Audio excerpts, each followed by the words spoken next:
Hi, my name is Brian Norton with the Data Project at Easterseals Crossroads, and today we're going to be taking a look at some adaptive controllers, game controllers that is.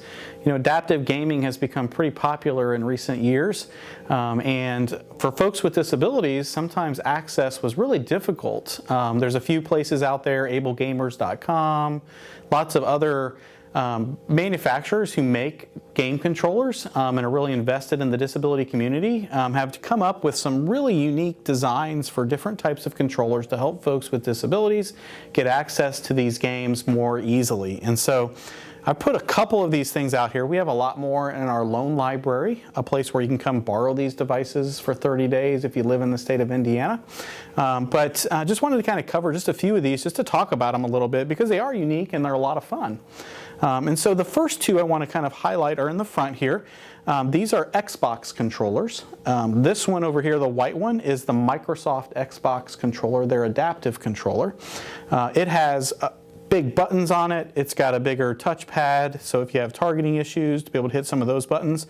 But really the unique thing about it is if you flip it over this way, and I'll kind of just hold it there, hopefully it's showing up and focusing the camera, it's got switch ports all along the back. And so as we take a look at a traditional Xbox controller, you notice it's got lots of buttons and lots of directionals, lots of different things that you can do to be able to activate and use the games.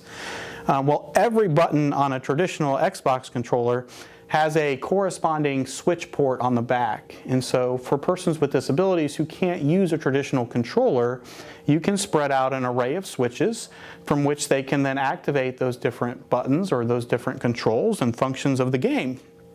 So it makes it really, really useful for folks with disabilities.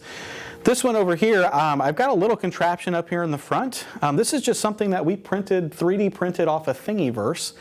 This is allowing you to be able to turn a traditional Xbox controller into a one-handed controller. So this actually just snaps on, and once it's on there, you can then activate these different switches on the front with one hand to be able to get to the buttons on the other side of the device. And so it makes it really helpful and useful. Just an interesting way to be able to turn a traditional two-handed device into a one-handed device. A couple other things I just wanted to highlight a little bit. This over here is from Broadened Horizons. It's a sip and puff kind of activation game controller. You've obviously got the buttons. It's got little lists for what those buttons relate to on a particular controller. It's got sip and puff switches here so that you can sip or either puff air out or sip air in to be able to activate some different controllers. It's also got some nice directionals up here, but a really nice game controller as well. And again, that's from Broadened Horizons. So you can look that up. Over here is a 3D Rudder. 3D Rudder, so for folks who have that dexterity fine motor control issues with directionals and things like that, this allows you to kind of be able to put something on the ground. To be able to then activate perhaps directionals within a game or those types of things.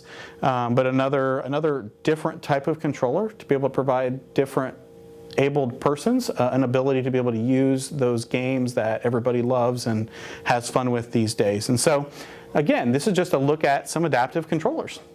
Well, that's your tech tip for today. I want to say thank you to the Indiana Telephone Relay Access Corporation for sponsoring our captions today.